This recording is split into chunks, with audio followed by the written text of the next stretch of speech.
Hey, hey, hey, this is Seagrove, and today I'm here with Stéphane from France, who just won the biggest tournament of all time. Congratulations, Stéphane. Um, Before we Thanks. get in, I want you to introduce yourself, even though you've been on the channel again, just for anyone who doesn't know who you are. Yeah, sure. So, yeah, my name is Stéphane Ivanoff. I'm from France, from Paris. I've been playing Pokemon since 2010. I've been national champion twice. I had a couple of results, top 8 at the ECC, which was the biggest European tournament back in the time. Uh, and then top 8 at Malmo Regionals this year, and top 16 at a couple of internationals, and of course, winner of this year's NAIC. Yeah. I've been a world competitor for like the past 6 years or something. And you're also a fellow Decidueye Zoroark lover, so that's important. Yes, absolutely. So, I have your list pulled up here, and I wanted to give you a chance to talk about it because it's a bit different than some of the other Zoroark Garbodor lists we've seen. And Zoroark Garbodor was taking quite a bit of criticism, but obviously you showed its power level this weekend. So, why don't you talk about your decision to choose this deck and your list? Okay, so first of all, I felt since the beginning, and to me, like the beginning of Zork Gabodor, well, what I mean by it is when Fabien played it in at Sao Paulo Internationals and got top 8 with it. Like I had a lot of confidence in the list, even though we didn't see it played that much, or at least not this version without bursting balloons. Um, like we basically adapted a Japanese list that got second at a Japanese regionals. So we knew that the deck was good. I mean, the Japanese meta is not the same as ours; it's not the same format, but it's pretty close anyway. So yeah, we kind of always knew that Zorak Awador would be good. Right. Um, and even though like after Fabien got top 8 with it in Sao Paulo, people played the deck a lot more. In Europe, there was a couple people who started playing it a lot. I think in America as well, Frank Diaz got second at I don't know which regional it was, but some regional Yeah. in Standard. It was not the same version exactly, but it seemed like the deck really got played a lot more during the end of the season. And yeah, after at the end of the season, I was pretty set on playing Zorak because just like trade is just very good. Just very, it's always like it's good anyway. Whatever happens, Zorak will always work. You will always draw cards. You will always do things with it. And I felt really better with Zorak than with Buzzwole, for example. Yeah. And the only question was which version of Zorak I wanted to play. And I tried Zorak Golisopod for a while. I didn't feel really good with the deck. And yeah, I played Zorak Gabodor a lot online, kept winning, even against Buzzwole, which is supposed to be hard for Zorak. So I just decided to run with the deck. Okay. And are there any specific texts that you put in that you'd like to highlight? Well, there are two main cards that you don't see in every list. The first one is Cartina GX, which we kind of joke about being the best card in the deck. It's not really, but it's just a very nice addition. Basically, the idea is that you don't have a GX attack otherwise. Having a GX attack is pretty good. So, like, if your deck doesn't have any GX attacks, it's kind of a waste. And Cartina just basically fills that the role, and it can also discard energy, which is pretty good, especially since you can do like Cartina, discard your energy, then Garbotoxin, and then N, Hmm. just to lock them down. And this allows you to make some comebacks, even in games that you probably would lose Right. otherwise. Also, Blade GX is not just about taking a prize card. Like, if your opponent has just some GX Pokemon remaining, like for example, you're playing in a Zorak Mirror against Zorak Golisopod, for example, they just Okay. have like I don't know 2 Zoraks, 1 Golisopod, 1 or 2 Leleis on the bench, something like that. If you have like an odd number of prizes remaining, you would have to knock out like 2 Zorak GX or something, and it could be hard. And with Rationale, you can just knock out one and then end the game otherwise. Basically, it prevents the 7 prize games strategy. Or you can just, like, if I have it's a bit similar, but if you have an even number of prizes remaining, like you have 2 prizes remaining, and they just bench Azura or Wimpod or something because they assume, even if I knock it out, it's still 1 prize, and I will still have to take a prize on a GX after that. Well, instead of knocking a GX, you can just take the prize on the Zura or the Wimpod, and then just use Blade GX for game. Okay. So it changes this kind of the way of the game is supposed to go. Okay. And you said there was one other card you wanted to mention. Oh yeah, sorry. The other card is Latios. Latios has been played a bit in Zorak decks recently as sort of an additional Buzzwole counter, or maybe not counter, but card that is good against Buzzwole. The nice thing in this deck is that we have Unit Energy, or Psychic Energy, which allows you to use the second attack of Latios, Dragonfly, to just deal 70 damage, but that's enough to knock out the baby Buzzwole and Buzzwole GX, even if you have a choice band. So basically, they can't just ignore the Latios.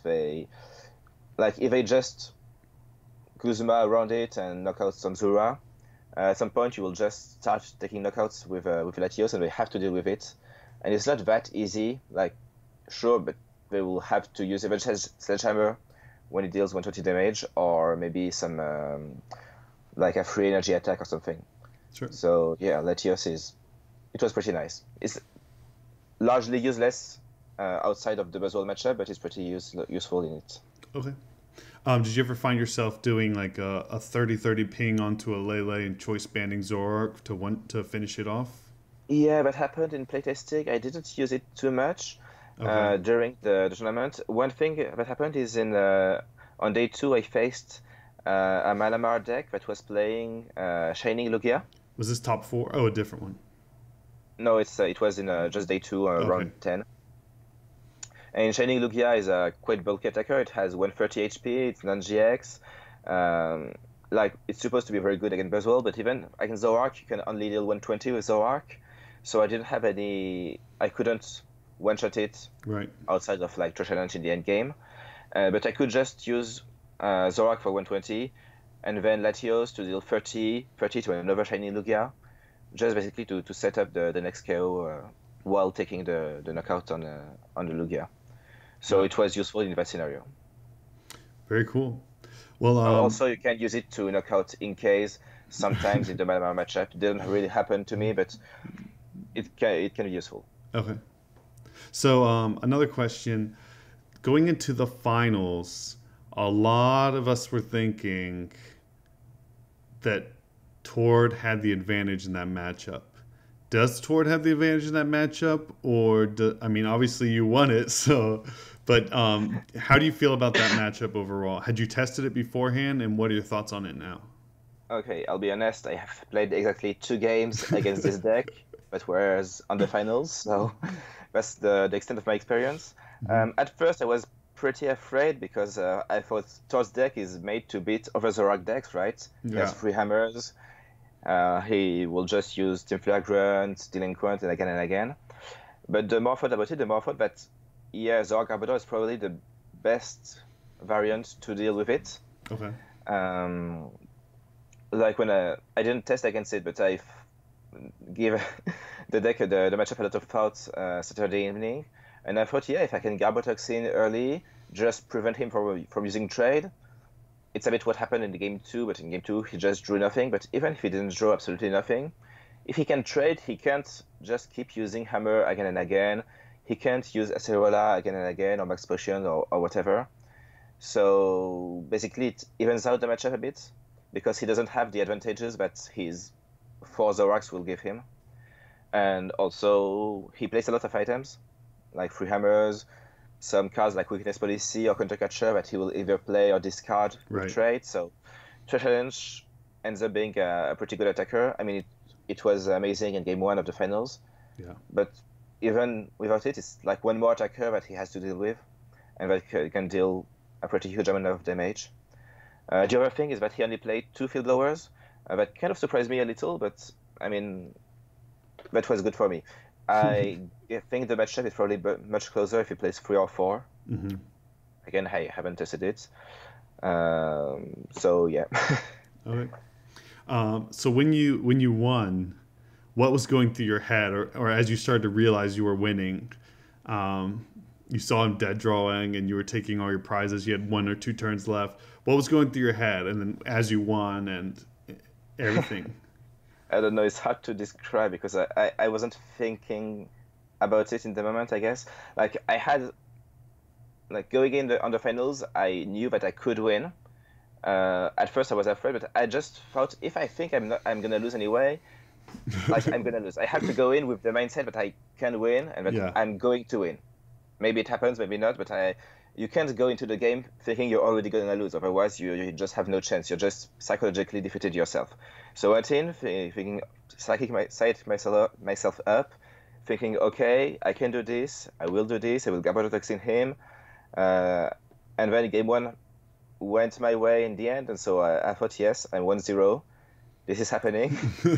And so, yeah, at the end of game one, I was already thinking, okay, I'm not far away from being the champion. It can be done. Tordek left can be beaten. It's not a legend.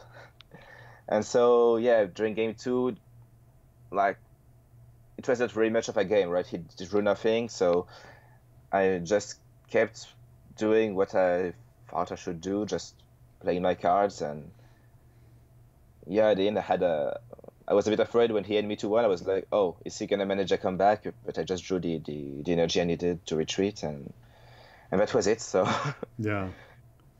So yeah, yeah, so you won the biggest tournament ever, and I you see this, we have this great picture of you with your arms up, just smiling. How did you feel after it was over? Was it just like unbelievable? Was it just pure excitement? What were you yeah. feeling? Well, I was very excited. I was very happy. I was already thinking about what I was gonna do. Like it's weird because in this situation, it's weird is that suddenly I made a spotlight. Like people knew about me. Some people knew me, but Right. I wasn't like nobody was talking about me all that much. And suddenly, I gained hundreds of new followers on Twitter. I got like 1 billion requests on Facebook. And so on. And I'm just thinking, wow, people are talking about me. People want to talk to me or listen to me or something. Hmm. And I was just a bit nervous because I thought, wow, now the world, and not the world, but at least the Pokemon TCG world is Right. looking at me suddenly. So I have to think about what I'm saying, and uh, and I was a bit nervous. Like, I'm already a bit nervous about talking in public and so on, but now it was like, okay, every word I say can be thought differently. People are gonna look at me. They're gonna say this guy looks weird, or this guy says something. He's arrogant, or he's humble, or he's whatever. Yeah. And yeah, so suddenly I was thinking, I was being a lot more conscious about like everything. Yeah. Right? Like you mentioned the picture of me with my arms open up, and I just on the moment I just thought it was cool to do that, and then afterwards I was like, okay, now there are pictures of me. People are talking about this. People, was I right to do this? Was it Yeah. arrogant? Not It's an to, excellent picture. It's I great. don't know. I like it. Yeah. I like it. It's So great. that's something, I guess. So you mentioned like sort of prestige that you gained from this tournament. What are you most excited about? Are you excited about that prestige, that clout, that social Yeah. standing? Are you excited about 10 grand? Are you excited about sort of like the champion mat? Those type of things. What's most Yeah. exciting to you? I don't know. I like the trophy. I have it up in my room. Yeah. I like the having it like the champion, the Ultra Ball that is stamped champion. It's just like I'm meant to like I know I could sell it for probably a lot of money, but I don't want to sell it. I just like I'm a mentor of this weekend, just like the mat, just like the trophy. I'm a bit. I love all this kind of I don't know physical souvenirs or something. Yeah. Like I don't know. The prestige is important as well, right? I like this is kind of my 10 minutes of fame or something. Right. Is the moment the community is looking at me. I had some results before, especially like in France back when there was nationals, but not a lot of people outside of France paid attention to that. Hmm. And I had some results in Europe. I had like good ranking, but not exceptionally. And like I'm not George, right? So I was well decently known, but not that much. And yeah, suddenly it's like a bit a consecration, right? Like I had a lot of decent results, and suddenly I have this big win, and like I feel kind of rewarded for all the work, for all the time I put into Yeah, Pokemon all these years. So that feels very good. of Yeah. course. That's great. So, are there any, before I want to talk to you about the deck going forward and your thoughts on worlds in general, but before we get into that, is there any, I don't want you to go through every round, but are there any rounds that were um, exceptionally cool or interesting or tough? What were your losses? What did you, or you didn't lose, did you? No, You're I undefeated. didn't. So that's going to be quick. But what matchups were you afraid of or worried about? Talk to me about those things. Yeah, so the matchups, well, I had a kind of weird set of matchups. Like I didn't face, for example, on day one, I faced one Zorak deck only. Well, three if you count Fabian and Thor, but I did with them on rounds 8 and 9, so I only played against one Zorak deck. Okay. It was a mirror match actually. He was also playing Zorak Garbodor, but he just never set up. Like he never, I think he never got one trade off or something. He Oh wow. had two very bad starts. He scooped the game one when pretty early because he just couldn't find the Zorak. I just knocked out his Zorak one by one. And game two, yeah, he bricked again. So it was a very quick set of games. And I didn't face any Zoraks in day two until top 8. I only played against one Malamar before top 4. And I had in total I only played 2 Buzzwole decks. So I just played a bunch of not fringe decks, but like several Buzzwole Garbodor deck, which is still a well-known deck, but maybe not one of the main ones. I played against Sylveon. Sylveon was a very interesting matchup. It was on stream, but on the backup stream unfortunately. And yeah, it was a pretty interesting matchup because basically Sylveon in general destroys Zorak or beats it. The only thing is that we have Katana, which hits for weakness in this matchup. And with Unit, DCE, Choice Band, yeah, you're in there. The Sylveon. So game one, I just started. I went Bridget for Zorua, Katana, attaching Unit Energy. And game two, I had the DCE, Choice Band, Cynthia. I needed to find a Float Stone, or like I had a Zorak and then trade, and I just got the Float Stone, so I just dunked his only Sylveon on turn 2. Nice. Which was a bit fortunate. Game 2, he basically destroyed me. Like I tried, like the strategy against Sylveon is just to play end every turn. Like he used Magical Ribbon. I know that if I attack with Zorak or Lele or Garbodor or whatever, he's gonna use Max Potion, Team Flagrant, Enhance Hammer, and just nullify everything I've done and remove one of my precious energy. So I just tried to play it end every turn. We play 4 in the list, so that was doable, even though 1 was pride every game. And yeah, I tried to do it. In game 2, it didn't work out. He just kept discarding my energy. He got 3 Sylveon, so that was hard to knock out. Oh, wow. And yeah, he just ended up removing all my energy, and I scooped because since I kept using trade aggressively to find my end, to find my puzzle of times and so on, I just had like 5 cards remaining in my deck, so it didn't make sense to try to do any. Like I wanted to have time to play the third game, even if I just was losing. I wanted to try to win it. And in game 3, I just went for Katana again, and it was not a dunk, but I got to take 4 prizes with it before he finally. While I always playing N, before he finally got Team Flagrant and Hammer to discard both the energy cards and Sylvia on Katana, sorry. Yeah. So I had 2 prizes remaining. I kept playing N even though it put me to 2 cards, and I just used and so I just tried to attach 2 energy again to Katana, but every time he had the Hammer or the Team Flagrant to knock it out, to remove the energy, I mean. So finally I just had like 2 DC and a unit energy remaining in my deck or something. Yeah. So I attacked with Lele to deal 60 damage. I had a Garbodor on the bench who would deal like 160 or something at that point. Okay. So he had to play Max Potion. That was his 9th item in the discard. And on the next turn, I had very few cards remaining in my deck, so I played Cynthia, and I got the unit energy I needed. I played like Field Blower on the. No, I didn't have the choice band. I played just Float Stone on Lele, retreated, put a choice band on Garbodor, and just used Trash Challenge to deal 210 damage for the last knockout. Nice. Basically, it was just force him to use items during the whole game, and then at the end, just use Trash Challenge for the last 2 prizes. Uh-huh. Yeah, it was pretty close since we were, and I think it was either on time or very close to time that it happened. So.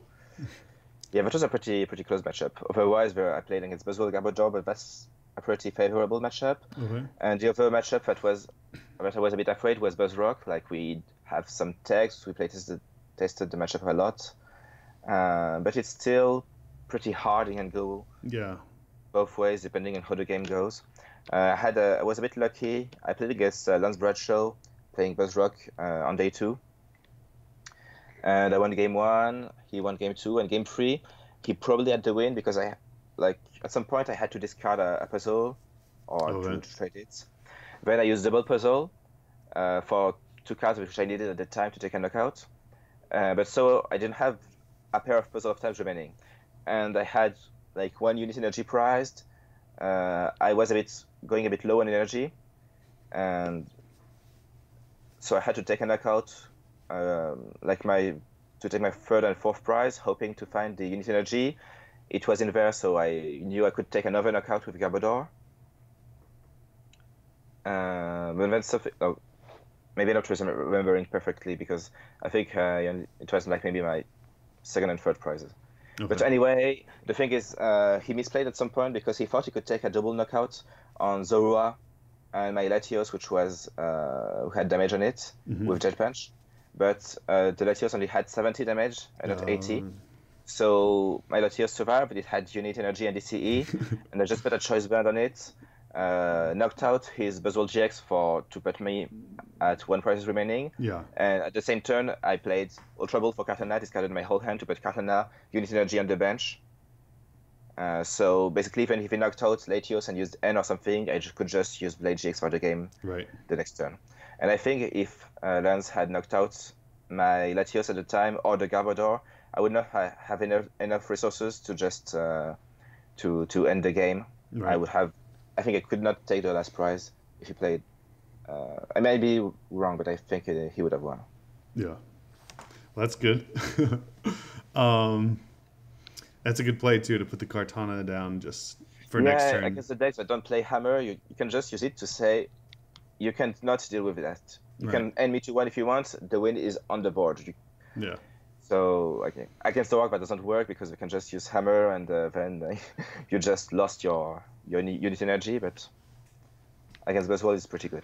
And I imagine Lycanroc is pretty tough for the deck to handle.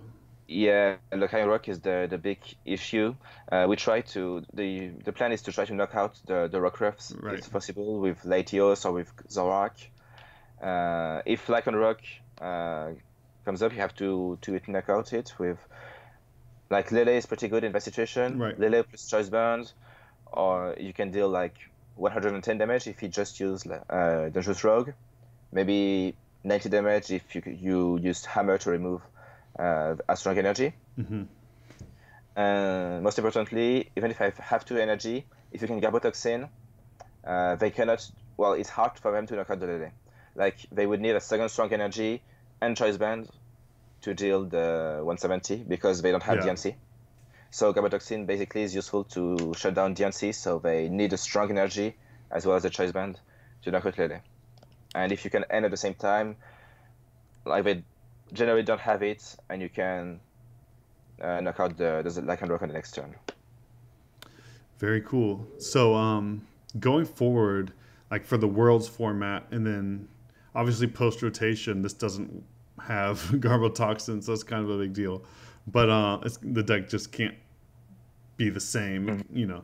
But no deck will be the same anyway. Right. For Worlds, do you think this is a good thing to test for Worlds? Yes, I do. Okay, so first of all, like for me, the current format is not over because There is the special event in Valencia Right. this weekend that counts for next season, but it's in the current format, so it's still a pretty big event for next year in this format. So I haven't started really thinking about the Worlds format, except just in passing in conversations. I do think that Zorak Garbodor will be nice. First of all, like it's Zorak, which is always good, and it's Garbodor, which is always good. So it's just a safe play, just because these are two cards that don't rely on a certain metagame or a certain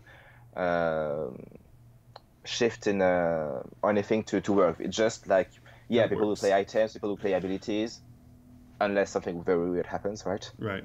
People will play it, so Garbodor will be good. And Zorak, just like, yeah, trade is always good. Right. You dealing 120 with a DC, it's pretty good as well. So these are, I mean, it sounds stupid saying it like that, but I really do think that there are cards that just work better in some matchups, like Malamar decks. Depending on the metagame, you play more or less non-GX attackers. Buzzwole decks, first we played a lot of Jet Punch, Buzzwole GX, then it started focusing more on the baby Buzzwole because of how like to have a better Malamar matchup, for example. So these decks kind of depend on what is happening around them. Right. Zorak, like you play just 4/4 Zorak, and whatever happens, like sure, there are bad things. Like if you face Sylveon, you have a hard time. If you face Hoopa and you don't have a counter, yeah, you will probably lose. But in general, like having Zorak is an insurance that, for the most part, whatever your opponent flips as a starter Pokemon, you will just be able to play a game of Pokemon and have a decent chance. So, and Garbodor is basically the same. So playing both is like, I don't think you have any auto loss, and I don't think you will have any in the Worlds format either. I haven't tested against Rayquaza, but on paper, like Rayquaza's ability makes them discard cards, so they can discard items even more quickly. They might play Acrobike or something, so again, more chances for them to discard items themselves. So I think Rationale should be good against the deck. Again, it's on paper. I agree. And otherwise, like the meta state, like I don't think there are any significant new decks. Like Zorak deck will probably play Macargo, but again, having Garbotoxin is good against Macargo. Buzzwole deck will still be around. Malamar decks, I guess, will still be around or something. So yeah, from what I can see, Zorak Garbodor still seems good in the World format. I might play it. I don't know. We'll see. Okay. For this current format, what are there any changes that you think about going forward, like for your big tournament? I mean, obviously, if you already know exactly what you're going to do, you don't want to reveal it. But anything you're thinking about? I don't know if I will play Zorak Garbodor this weekend. Maybe not. I'm thinking about some other things. I think playing a second hammer in the deck might be a good idea if you expect more Zorak decks, if you expect more Zorak control decks. I don't know if people will play a lot of Toss deck this weekend, just because it's a hard deck. It's a bit weird deck from what I've seen. Yeah. I mean, unusual. And I don't know if people will take the time to build it and learn how to play it just for this tournament. So I don't know, but at the same time, maybe they will think, oh, let's try it. It sounds interesting. It sounds new. So yeah, second hammer, or it's possible also that more people play Zorak Garbodor this weekend. So the second hammer could be good against it. Maybe it's possible to go back to a version with only psychic energy, so you have more basic energy and are less vulnerable to hammers. To the NS hammers that people might play. Otherwise, I think the deck is fine. If I expected a lot of Buzzwole Lycanroc, I might think about playing Mewtwo or maybe Mew-EX, but I'm not a fan of Mew-EX in that deck. Mewtwo is works in the deck. We had it in the list, we removed it because it didn't felt like we used it that often against Buzzrock in testing, but it's still nice to have in some situations when we have a Buzzwole or Buzzwole GX with free energy. So that might make the cut again. I don't know. All right. Well, Thank you so much for your time, and congratulations again on one of the biggest accomplishments ever in the Pokemon TCG, winning the biggest tournament ever. And I look forward to seeing what you bring and how you do at Worlds. So I'll see you again there, and that'll be great. Thank you. Do you have any shout-outs or anything you'd like to give before we... Well, yeah, well, I feel like I have given the shout-outs and to like many times already, but again, I want to thank my friend and teammate Fabien, who was the first one to want to play the deck, and we worked on the deck a lot together. We played a lot of matchups together, and we made top 8 together, right? So I'm just very happy that we had this accomplishment together. Otherwise, again, thanks to my friends, to everyone who supported me. It feels very good to have a lot of support coming from back home in France, as well as from just new people who liked my deck, who liked the way I play, maybe, or maybe who just wanted to see Todd lose for once. So yeah, thank you everyone. Thank you for listening to me talk about the deck, and to you for having me. Absolutely, it's my honor.